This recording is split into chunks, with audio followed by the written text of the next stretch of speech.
तो hello guys. तो कैसे हैं आप सब लोग। उम्मीद करता हूँ आप सब लोग बहुत बढ़िया हो और अपने ज़िंदगी में मस्तियाँ कर रहे हो।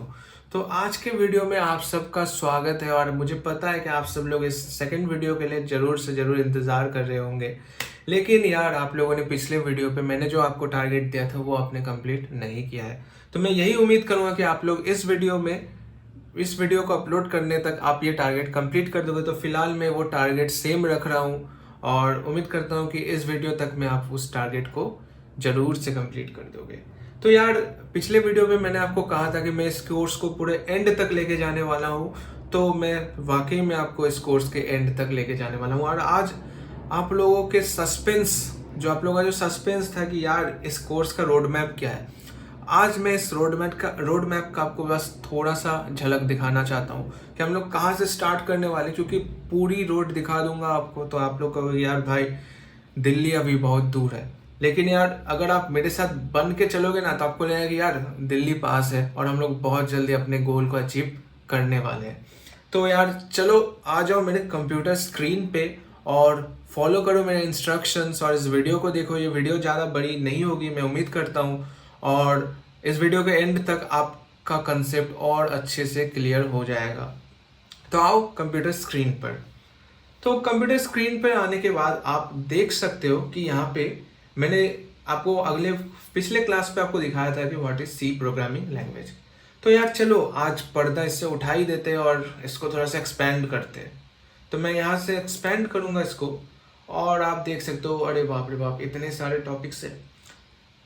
टेंशन मत करो, हमको नीचे वाले पार्ट से अभी कोई मतलब नहीं है। हम लोग किस पे फोकस करेंगे अभी, ऊपर वाले पार्ट पे। वो क्या है हम लोग का, getting started with C programming. ठीक है। तो हम लोग क्यों सबसे पहले इस टॉपिक को देखेंगे, इसके बारे में मैं थोड़ा सा बता देता हूँ आपको। ज़्यादा टाइम नहीं लूँगा, थोड़ा सा बताऊँगा, थोड़ा सा समझाऊँगा।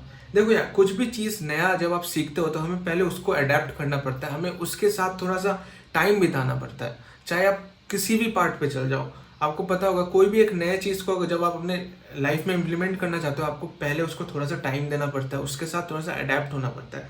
तो हम लोग का जो पहला चैप्टर रहेगा वो इसी के ऊपर फोकस्ड रहेगा कि हमें खुद को अडेप्ट करना है पहले सी के साथ। हमें सी के साथ थोड़ा सा घुलना मिलना है, मतलब सी के साथ एक अच्छा बॉन्डिंग बनाना है हम लोगों को, ताकि हम लोग जब आगे के टॉपिक्स को देखेंगे तो हमें हमारी अंडरस्टैंडिंग अच्छी रहे, ठीक रहे। अगर हम लोग इस पहले चैप्टर को थोड़ा सा इग्नोर मार दे या सोचे कि यार ये तो बहुत इजी चीज़ है, तो हम लोगों के लिए बाकी टॉपिक्स को हो सकता है हम लोग बाकी टॉपिक्स में फंस जाए। तो हमेशा अपने बेस को सबसे पहले स्ट्रॉन्ग करना पड़ता है। अगर आपका बेस मजबूत है तो आपके लिए बाकी टॉपिक्स ज़्यादा टाइम टेकिंग भी नहीं रहेगी और आप लोग बहुत ईजिली और बहुत जल्दी सीख पाओगे। तो चलिए और ज़्यादा टाइम वेस्ट ना करके सीधा सीधी हम लोग चलते हैं हमारे स्लाइड पे।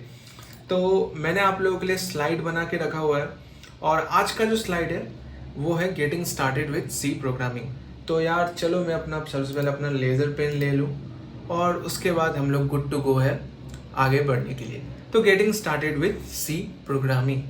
तो आइए नेक्स्ट स्लाइड को देखते हैं और नेक्स्ट स्लाइड में वही लिखा हुआ है getting started with C programming. मतलब सी के साथ हम लोग को सबसे पहले शुरुआत करना है कि हमें सी के साथ किस तरह से हम शुरुआत कर सकते हैं, हम किस तरह से सी को मतलब समझ सकते हैं, सी के साथ अपना जर्नी को स्टार्ट कर सकते हैं। हम लोग सबसे पहले वो देखेंगे। ठीक है। तो यहाँ पे लिखा हुआ है पहला पॉइंट आप देखिए, to start using C you need two things. मतलब अगर आपको सी सीखना है तो आपको दो चीज़ों की जरूरत है। तो वो दो चीज़ क्या है हम लोग सबसे पहले देखेंगे। And a text editor like Notepad to write a C code, a compiler like GCC to translate the code into a language that the computer will understand. आप कहोगे यार भाई ये क्या चीज़ बोल दिया तुमने, ये बहुत बड़ी बड़ी चीज़ें हो गई, क्या हुआ मुझे समझ में नहीं आया। तो यार देखो टेक्स्ट एडिटर तो आप समझते हो, टेक्स्ट एडिटर क्या होता है। एक नोटपैड तो आपने कंप्यूटर पे यूज़ किया ही होगा, कुछ टेक्स्ट वेक्स्ट लिखने के लिए, कुछ टेक्स्ट लिखने के लिए किया ही होगा, सब यूज़ करते हैं। तो वो जो नोटपैड में जो आप देखते हो, जब आप नोटपैड के फाइल को सेव करते हो देखोगे उसके बाद बाहर पे एक ऐसा एक्सटेंशन रहता है TXT बोल करके। उसका मतलब क्या हुआ कि ये फाइल जो है ये टेक्स्ट फॉर्मेट में, मतलब इस पे हम लोगों ने टेक्स्ट लिखा है तो इसलिए ये टेक्स्ट फॉर्मेट पे है। तो इसी को हम लोग कहते हैं टेक्स्ट एडिटर। एक टेक्स्ट एडिटर क्या होता है, टेक्स्ट एडिटर वो प्लेटफॉर्म है जहाँ पे हम लोग टेक्स्ट लिखते हैं और उसको टेक्स्ट के फॉर्मेट पे स्टोर करते हैं। जैसे कि हो गया हम लोग का नोटपैड, जहाँ पे हम लोग कुछ भी टाइप करो वो एक टेक्स्ट के फॉर्मेट पे स्टोर्ड रहता है। तो हमें सी सीखने के लिए क्या चाहिए कि हमें सी सीखने के लिए एक टेक्स्ट एडिटर की ज़रूरत है जहाँ पे हम अपने टेक्स्ट को स्टोर कर सकें। और क्यों चाहिए आपको पता है, क्योंकि कोड तो हम लोग एक कोड क्या है, कोड भी तो एक टेक्स्ट है ना। हम लोग सी का जो कोड है, सी का जो सिंटैक्स है, सी पे जो आप जो भी प्रोग्रामिंग करोगे वो क्या है, वो एक कोड है, वो भी एक टेक्स्ट है। तो हमें टेक्स्ट को कहाँ लिखना है, एक टेक्स्ट पैड या नोट पैड, एक टेक्स्ट एडिटर पे लिखना है। तो वही काम है इस सेकंड पॉइंट का। अब आते हैं हम लोग कंपाइलर के ऊपर। ये कंपाइलर क्या होता है?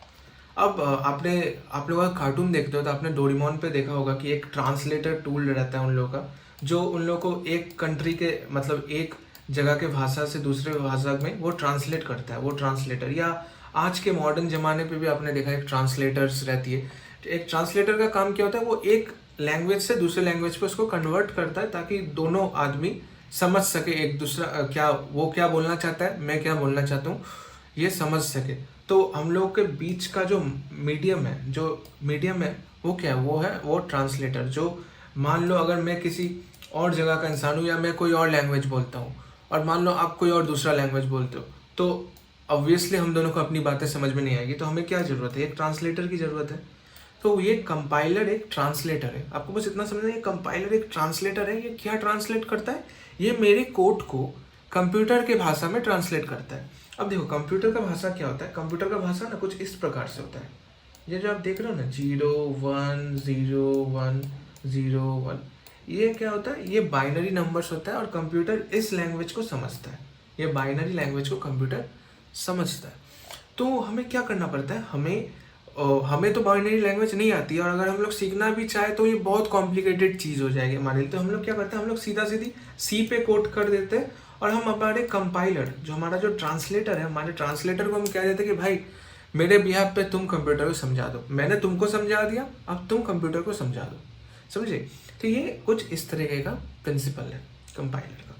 ठीक है, उम्मीद करता हूँ आपको समझ में आया। आपको कंपाइलर के इन डेप्थ नॉलेज की कोई ज़रूरत नहीं है। कंपाइलर किस तरह से काम करता है, कंपाइलर में क्या रहता है नहीं रहता है, आपको वो देखने की ज़रूरत नहीं है। क्योंकि अगर आप कभी बहुत बड़े मतलब बैकएंड डेवलपर बनना चाहो तब आप कंपाइलर को सीख सकते हो, लेकिन ऐसे ओवरऑल आपके प्रोग्रामिंग सीखने के लिए आपको कंपाइलर जानने की कोई ज़रूरत नहीं है। तो मैं आपको बस इतना पता रहना चाहिए कि हम लोग एक कंपाइलर यूज़ करने वाले हैं जिसका नाम है GCC, वो जो कि बहुत फेमस है। उस कंपाइलर को हम लोग इस्तेमाल करेंगे क्योंकि GCC जो कंपाइलर होता है इससे हम लोग C और C++ दोनों के कोड लिख सकते हैं, तो इसलिए बहुत कुछ GCC को रिकमेंड करता है और GCC बहुत अच्छा कंपाइलर है। आपको खाली इतना समझ कर रखना है कि मेरा कंपाइलर मेरे C के कोड को मशीन लैंग्वेज जो कि मेरा बाइनरी नंबर जो होता है 0 1 इस पर कन्वर्ट करता है और मतलब मेरा C का कोड को वो बाइनरी पे कन्वर्ट कर देता है। तो उम्मीद करता हूँ आपको ये पार्ट भी समझ में आया होगा। एंड अब चलिए नेक्स्ट पार्ट पे आते हैं। यहाँ पे बहुत सारे तरह के, यहाँ पे क्या लिखा है, there are many text editors and compilers to choose from, in this tutorial we will use an IDE। मतलब क्या हुआ कि बहुत सारे तरह के टेक्स्ट एडिटर्स होते हैं और कंपाइलर्स भी होते हैं। मतलब आपको ज़रूरी नहीं है कि आपको सिर्फ यही एक कंपाइलर का इस्तेमाल करना है। आप बहुत सारे तरह के कंपाइलर्स यूज़ करते हो, आप अपने प्रेफरेंस के हिसाब से दूसरा कंपाइलर भी यूज़ कर सकते हो। ठीक है, लेकिन क्योंकि मेरा कोर्स जो है, मेरा जो ये कोर्स है, हाँ मेरा जो ये कोर्स है, इस कोर्स पे मैं आप लोगों को IDE पे काम कराना सिखाऊंगा। एक IDE के बारे में क्या है, एक IDE क्या चीज़ है, ये मैं आपको अभी बताने वाला हूँ। लेकिन आप बस इतना पकड़ के रखो कि हम लोग का जितना वीडियो होगा, हम लोग जहाँ पे कोड करेंगे उस जगह का नाम होगा IDE, जिसको हम लोग कहते हैं इंटीग्रेटेड डेवलपमेंट एनवायरनमेंट। तो चलिए सी इंस्टॉल IDE, भले यहाँ पे इंस्टॉल लिखा हुआ है लेकिन हम लोग आज इंस्टॉल नहीं करेंगे क्योंकि आज का वीडियो लेंथी हो जाएगा। हम लोग जो नेक्स्ट वीडियो देखेंगे उस वीडियो पे हम लोग सबसे पहले IDE को इंस्टॉल करेंगे। तो ठीक है, तो आप देखते हैं सी इंस्टॉल IDE। अब एक IDE क्या होता है, व्हाट इज़ एन IDE, ये हमें सबसे पहले जानना है। IDE क्या है, जो मैंने आपको कहा integrated development environment. Integrated development environment मतलब ये एक ऐसा जगह है, एक ऐसा प्लेटफॉर्म है जहाँ पे हम लोग हमारे कोड को एडिट भी कर सकते, कंपाइल भी कर सकते। मतलब पहले हमें क्या करना पड़ रहा था, पहले हमें एक टेक्स्ट एडिटर लेना पड़ रहा था, फिर हमें हमारे कंपाइलर पे जाना पड़ रहा था और फिर दोनों को लिंक करके फिर हमें कोड करना पड़ा, तो जो कि बहुत ज़्यादा कॉम्प्लिकेटेड टास्क है। अभी हमको उसका कोई ज़रूरत ही नहीं है। हम सीधा सीधे एक IDE को इंस्टॉल करेंगे और उस IDE के अंदर हम कोड करेंगे और उस IDE के अंदर पे ही हमको पहले IDE को जब इंस्टॉल करेंगे तब हमको उसके साथ एक उसका डेडिकेटेड कंपाइलर को भी इंस्टॉल करना पड़ता है, जो खाली एक बार का काम है। आप इंस्टॉल करके पूरा अपना आईडी सेट कर दोगे, फिर आप उस आईडी पे कोड बनाओ, वहीं पे रन करो, वहीं पे अपना काम करो, आपको कहीं बाहर जाना नहीं पड़ रहा है, आपके पास वहीं पे सारे एक्शंस करने का मौका मिल जा रहा है। तो ये एक आईडी का बेनिफिट है। आईडी का एक और जो बेनिफिट है वो ये है कि मान लो आपको ये कोड लिख रहे हो, तो आप अगर टेक्स्ट एडिटर पे लिखोगे तो आपको पता नहीं चलेगा कि आपका कोड गलत है कि सही है, आपको फिर से उसको देखना पड़ेगा, खुद से चेक करना पड़ेगा। लेकिन जब जहाँ पे आप एक आईडी को ले लेते हो ना, जब आप एक आईडी ले लेते हो तो आईडी में आपको कुछ इंटेलिजेंस आइडियाज़ को हम लोग को इंस्टॉल करना पड़ता है, जो मैं आपको इंस्टॉल करके दूंगा। अगले वीडियो पे ही मैं सब कुछ आपको इंस्टॉल करके दूंगा, आपको पूरा रेडी करके दूंगा मैं। लेकिन उस पर क्या होता है कि अगर मान लो आपने कहीं पे एक कॉमा या कुछ छोड़ दिया, अभी हम लोग सी के सिंटैक्स पे नहीं आ रहे, हम लोग अगले अगले वीडियोस पे आएंगे। फिलहाल मान लो कि आपने कोई एक गलती कर दिया, जैसे सी पे सेमीकॉलन की बहुत ज़्यादा इंपॉर्टेंस है। आपने ये सुना होगा, अगर सी पे सेमीकॉलन छूट जाए तो आपका बना बनाया अच्छा कोड भी एरर दे सकता है। तो अगर मान लो आपने आपका 1000 लाइन का कोड है, आपने सेमीकॉलन छोड़ दिया मान लो किसी एक लाइन पे, अगर आप टेक्स्ट एडिटर पे लिखोगे तो आपको वो पता ही नहीं चलेगा कि आप कहाँ पे रखो, आपको पूरा कोड सर्च करना पड़ेगा। लेकिन अगर आपके पास आईडी रहेगा तो आपने मान लो यहाँ पे भूल गए, आप अगर भूल गए तो आपका वहाँ पे वो पूरा लाइन रेड कलर पे शो कर देता है कि भाई यहाँ पे एरर है, यहाँ पे एरर है, यहाँ पे आकर के तुम पहले ठीक करो, नहीं तो मैं रन नहीं कर पाऊंगा। तो आपको कितना ज़्यादा मतलब ईजी हो गया आपके लिए टास्क। तो इसीलिए हम लोग आईडी का इस्तेमाल करते हैं। अभी बहुत सारे पॉपुलर आईडी जैसे कि कोड ब्लॉक्स है, एक्लिप्स है, विजुअल स्टूडियोज है। लेकिन हम लोग क्या कहते हैं, ये सारे के सारे आपको कोई पैसा नहीं देना पड़ेगा, इन सारे के सारे आईडीज फ्री ऑफ कॉस्ट है और इनसे आप सारे काम कर सकते हो। आप डिबग भी कर सकते हो अपने कोड को, आप एडिट भी कर सकते हो, आप रन भी कर सकते हो अपने प्रोग्राम को, तो कोई दिक्कत नहीं है। ठीक है, अब एक नोट करने की बात है, मान लो बहुत किसी का लैपटॉप थोड़ा सा पुराना लो एंड रहता है। ऐसे मैं रेकमेंड नहीं करता हूँ कि लो एंड कंप्यूटर पे या लैपटॉप पे ऐसे कोडिंग करने पे आपको प्रॉब्लम आने वाली है। लेकिन फिर भी मान लो कुछ नहीं कर सकते, अभी आपके पास जो है वो है, तो आप मान लो अगर आपका विजुअल स्टूडियो कोड उस पर इंस्टॉल नहीं हो रहा है या आपको कोई एरर दे रहा है, तो आप क्या कर सकते हो, आप एक वेब बेस्ड आईडी को भी चूज कर सकते हो। अब ये वेब बेस्ड आईडी क्या होता है कि जो आपका वेबसाइट के अंदर पे जो ऑनलाइन कंपाइलर्स रहता है उन सब पे भी आप कोड लिख करके रन कर सकते हो। तो जैसे मैं आपको एक दिखा देता हूँ, आप इसको यूज़ कर सकते हो। ठीक है, आप जस्ट आपको कुछ नहीं करना, आप इंटरनेट पे ऐसे मेरी तरह लिखोगे सी कंपाइलर ऑनलाइन, जैसे ही आप लिख दोगे यहाँ पे आपका पहला जो लिंक आएगा उसको क्लिक करोगे एंड आपको मिल गया आपका सी का ऑनलाइन कंपाइलर। ठीक है, तो आप इस पर भी कोड कर सकते हो। लेकिन मैं रेकमेंड करूँगा अगर आपको विजुअल स्टूडियो कोड मिल जाए तो आपको कोई दिक्कत नहीं होगा, क्योंकि बाद में फ्यूचर में अगर आप कोई दूसरा लैंग्वेज पे भी काम करना चाहोगे तो आप उस पर काम कर पाओगे। बस आपको उसका डेडिकेटेड कंपाइलर को एक बार इंस्टॉल करना पड़ेगा और उसके बाद आप गुड टू गो, आप उसके बाद उसी पे वो काम कर सकते हो। मतलब आप इस पे अगर आपने एक बार जीसीसी इंस्टॉल कर लिया तो आपको कोई दिक्कत नहीं, आप C++ दोनों के कोड रन कर सकते हो। उसके बाद में आपको बाकी सारे लैंग्वेजेस जैसे पाइथन हो, जावा हो, इन सबको भी आप बाद में इंस्टॉल कर सकते हो इस पर। तो मतलब एक ही जगह पे आपका सारा काम हो जाएगा। तो मैं आपको एक ही बार इंस्टॉल कराऊंगा, लेकिन एकदम बेस्ट क्वालिटी चीज़ इंस्टॉल करवाऊंगा और अगले वीडियो पे ही कराऊंगा। तो अगले वीडियो के लिए तो सबसे पहले यार इस वीडियो को लाइक कर दो, ताकि मैं और मोटिवेटेड रहूँ और जल्दी से जल्दी आपके लिए अगला वीडियो ला पाऊँ। और मेरे जो टारगेट्स है, बस आप उन टारगेट्स को कंप्लीट करो, ताकि मुझे तो कोई फीस तो मैं मांग नहीं रहा हूँ, मुझे बस मेरे टारगेट्स कंप्लीट करवा दो और मुझे कुछ नहीं चाहिए। और मैं उम्मीद करता हूँ कि आप लोग मेरे टारगेट को कंप्लीट कर दोगे। तो जिनको समझ नहीं आ रहा है कि मेरा टारगेट का क्या बात है, कि मुझे मेरे चैनल पे मैंने जो फिलहाल का जो मेरा टारगेट हुआ है, मुझे 100 सब्सक्राइबर्स चाहिए। मेरे पास फिलहाल अभी 96 सब्सक्राइबर्स है और मुझे सिर्फ 4 सब्सक्राइबर्स की ज़रूरत है 100 कंप्लीट करने के लिए। और मैं उम्मीद करता हूँ कि आप लोग वो बहुत जल्दी कर दोगे। तो बस आप ही लोगों के भरोसे। तो ये वीडियो मैं यहीं तक रखना चाहूँगा। बस आपको बता दूं कि मैं इस कोर्स पे VS कोड को ही इस्तेमाल करने वाला हूँ, जो आप देख सकते हो। ठीक है, तो मेरा लेज़र पिन कहाँ हो गया, हम लोग VS कोड का ही इस्तेमाल करने वाले हैं। ठीक है, तो अब नोट्स तो मैंने दिया हुआ है इस कोर्स के लिए भी, मैंने मतलब इस पर्टिकुलर वीडियो के लिए भी आपके लिए नोट्स है, लेकिन वो नोट्स में तो मैंने आप लोगों के लिए नोट्स भी बना के रखा हुआ है। तो चलिए देख लेते हैं वो नोट्स क्या है। एक्चुअल में ये नोट्स नहीं है, ये एक्चुअल में मैंने लिखा हुआ है कि आपको क्यों सीखना चाहिए, उसके बारे में मैंने कुछ पॉइंट्स लिखे हुए हैं। हाँ, ये बुक्स के कुछ पॉइंट मैंने लिखे हुए हैं एंड मैं उम्मीद करता हूँ कि आप लोगों को आप लोग को ये पढ़ना चाहिए। इससे क्या होगा कि ये आपका सेल्फ रीड होमवर्क है, क्योंकि जब भी आप कोई प्रोग्रामिंग सीखते हो तो आपको थोड़ा सा उसके डॉक्यूमेंटेशंस को भी पढ़ना चाहिए।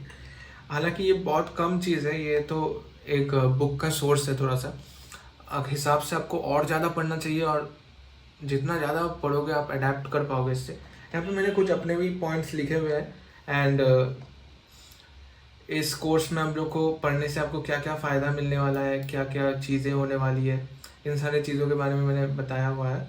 एंड प्लस मैंने यहाँ पे ये भी लिखा हुआ है कि मैं कौन कौन से टॉपिक्स को कवर करने वाला हूँ आने वाले कुछ वीडियोस पे, जिनमें से जो नेक्स्ट जो वीडियो होने वाला है वो हम लोग का होने वाला है इंस्टॉलिंग VS कोड, जो हम लोग देखेंगे नेक्स्ट वीडियो पे।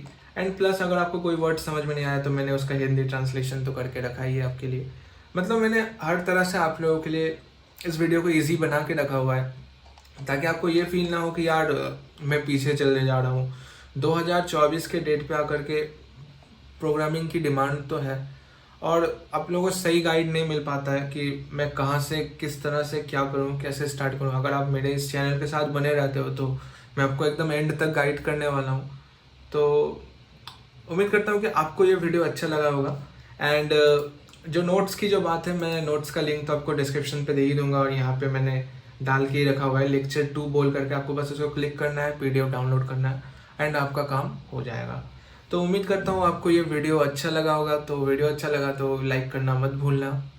Thank you so much guys, and मिलते हैं नेक्स्ट वीडियो पे, तब तक के लिए बाय।